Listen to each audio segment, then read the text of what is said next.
As an avid traveler, I've stayed in my fair share of hotels. But none have left me as shaken and terrified as my experience at hotel in Istanbul, Turkey.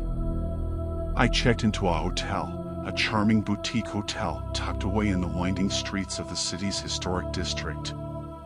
The hotel was housed in a centuries-old building with a rich history, and I was immediately captivated by its old-world charm. Little did I know that I was about to encounter something far beyond my imagination. On my first night, I started experiencing strange occurrences. It began with small things, the faucets in my bathroom turning on by themselves, objects moving inexplicably, and eerie whispers echoing through the halls late at night. I brushed them off as my imagination playing tricks on me, but as the days went on, the encounters intensified. One night, I woke up to the sensation of someone sitting on the edge of my bed, but when I looked around, there was no one there. Another night, I heard footsteps pacing outside my door, but when I opened it, the hallway was empty. I couldn't shake off the feeling of being watched, and the air in the hotel seemed to be constantly charged with an otherworldly energy. As I ventured deeper into the hotel, I discovered that hotel had a dark past. It was said to be built on an ancient burial ground, and locals whispered of a tragic incident that occurred there years ago. Legend had it that a family was brutally murdered in the hotel, and their spirits still haunted the premises. Determined to uncover the truth, I delved into the hotel's history and discovered chilling details. There were reports of unexplained deaths, strange occurrences, and guests who had checked out abruptly, unable to bear the paranormal activity. The hotel staff seemed to be tight-lipped about the incidents, but their nervous glances spoke volumes. As my stay continued, the encounters grew more intense. I heard disembodied voices whispering my name, saw shadows darting in and out of corners, and witnessed objects moving on their own. The atmosphere in the hotel became suffocating, and I found it hard to sleep or even feel at ease.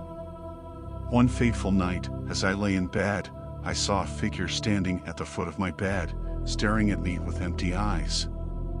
My heart pounded in my chest as I tried to scream, but my voice was silenced. The figure disappeared before my eyes, but the terror remained. With my nerves frayed and my sanity questioned, I decided to check out of a **** hotel the next day, desperate to escape the malevolent presence that had tormented me throughout my stay.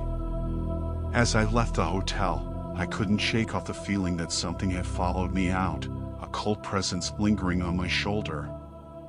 I shared my bone-chilling experience with a few Turkish friends, warning others about the haunted hotel. I was shocked with others sharing their own encounters and experiences at the hotel. Some claimed to have had similar paranormal encounters, while others vowed to never stay there again. To this day, I cannot explain the inexplicable events that occurred at hotel, but I am certain that I had encountered something beyond the realms of the natural world. My story serves as a cautionary tale for those who dare to stay at a **** hotel, a place where the veil between the living and the dead seems to be disturbingly thin. I lived in eastern Kentucky for my teenage years. Deep in the Appalachian Hills, where everyone lives miles from each other in a tiny town. I wanted to tell this because I'm 29 now and it still affects me every month or so. Where we lived so far from the city, we didn't have much to do, so we drove around and went ghost hunting or had sleepovers at friends' houses or parties in the woods. This night was in the middle of July. I was 17. We decided to visit this abandoned church the guys were telling us about. Our usual group was 3 guys and 3 girls, including me. One of the guys was with his friend, and we never had service to tell him where we were going, so it was just 5 of us in the car. The abandoned church was in a hollow, far from town into the hills. You turn right off the main road, drive for about 45 minutes down a 1-lane street that curved over creeks and hills until it gets extremely narrow and rural. The guys said once you get over a specific hill, That's when you start feeling odd, like someone was with you. It was also probably around 12 a.m. to 1 a.m. by the time we started driving. The area was hot and humid since it was the middle of July. We were in the car laughing and looking around as our driver took us over the creek and through the woods. After about 30 minutes we make it to that hill they mentioned, and the car comes to a stop right in the road. They turn the lights off and we wait and wait. Nothing really happens, which disappointed me. I wanted to see something crazy, like lights or a demon standing in front of us or something. We decided to keep going to the church after a couple minutes of silence and darkness. The guys were telling us about the last time they stopped in that spot. Apparently they had a big commotion and thought it would recreate itself in the present. We drove about 10 to 15 minutes more down this tight road between the mountains. Finally, slowly around a curve, the hills opened up into this clearing with tall grass. It was probably around 1 or 2 acres of field. In the far left of the property was a 2-story stone building that was clearly a church, sitting in the dark. I couldn't stop staring at it. There were trailers in the next field with lights and cars, so it wasn't 100% desolate. I was so excited to see something. I searched the windows, convincing my eyes I might peep a little figure peeking through the darkness, but I had nothing. We parked on this concrete lot area right off the road and got out. The guys convinced us to hike through the grass to the building. We go happily. The first story was the basement, the second was the church itself. The guys led us to the steps that went to the second story through the front doors. I don't remember if we were inside or still standing outside, but our 6th friend pulls up about 10 minutes after us. He said he couldn't get a hold of us, where there was no service anywhere. He said someone wrote the initials of the street the church was located into the dirt of his car window, BF, and decided to see, and luckily his hunch was right. We all go in at this point. This was a Southern Baptist type of church. The sanctuary had all the windows broken out. There was a raised stage area where the preacher probably stood with a podium. The pews were all gone, so it was an open room with a back corner closet to the left of the stage and a small door with stairs to the basement on the right of the stage. There were a couple dead birds laying about the large room. I took it as a bad omen. I'm superstitious in general, and Arab. I immediately thought about jinn. How my dad said they hide in abandoned places. I never asked for permission to go in either. The guys all 3 go into the basement by themselves, and 3 girls stay upstairs to do some ghost hunting. We have our phones as recorders, and we wanted to catch voices. I sit on the stage, the side closer to the closet in the corner. Our more scared girlfriends sat in the middle. They ask the usual, "What's your name? Who are you?" and we have silence as our answer.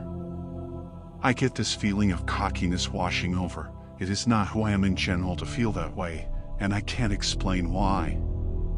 I knew better even at 17 than to challenge things I don't understand. I begin with, "I don't believe anything is here. Why don't you knock on something? Make a sound, do something?" We hear a knock. My friend says it's gonna follow you home if you don't be careful, and I brush her off. The closet I'm sitting nearest to starts making some subtle sounds. The dead leaves inside are shuffling quietly. We move together, terrified and bracing ourselves. We hear steps from the front doorway of the church and then steps from the closet. I feel a cold wind, and the steps from the door start running to us while progressively stomping. All 3 of us are screaming. The guys run upstairs and we all meet up again. I don't know why we didn't just run out of the building, but we eventually get back to the cars. One friend said he heard a chorus of people singing from downstairs. One of the girls said they heard a piano while we were regrouping upstairs. We get back to the car and make our way home. The next night, I'm home, in my room, safe asleep. I dream a huge black figure with claws comes through our closed front door. It stomps up the steps the same way we heard in the church into my room. It slams my door open, shoving the doorknob into the wall, damaging it. It comes up to me asleep and unable to wake up or move and shoves me out of bed. I wake up on the floor and the door embedded into the wall. My first sleep paralysis dream. I've had them since, dreams of this thing finding me. Standing and staring at me, shoving its hand into my body and dragging out my organs, all while I can't move or scream. It's been years and the dreams are not as common anymore. I never went back into that building because I truly believe whatever it was did follow me home. We of course went back to the church constantly. It became popular. I would wait in my car or whoever's vehicle that took us each time. I would see friends go back in and run out with children chasing behind them in the grass when we didn't have kids with the group. I've seen eyes in my rearview mirror while leaving the hollow. I have seen my long hair being pulled in the car while I waited or even sitting at home after visiting. I've had paralysis dreams since then and I believe it was whatever was there that started them. Never going back in. I remember this night like it happened yesterday. I was in the 4th grade when I saw my first ghost. I've always known I was sensitive to spirits and the paranormal, but I didn't know that this would carry on for the next 10 years. It was a quiet night in my house. I was doing my homework at my dining room table, and my mother was in the bathroom. You can see down the hallway if you sit at a certain chair, in which I did. I was having trouble with a problem, and like any other 4th grader, I had asked my mom for help. She yelled from the bathroom saying she would be right there. After a couple minutes went by, I had asked her again for help. Still waiting, I was annoyed that she wasn't coming to help. The very last time I was going to ask for help, I looked down the hallway, only to see a man, dressed in olden Civil War uniform. He was looking straight ahead, not paying attention to me whatsoever.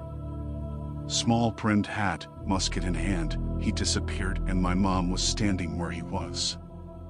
It has been 10 years, I've since moved out onto my own. Every now and then I will still see him standing, looking straight ahead, with his small brimmed hat and musket in hand.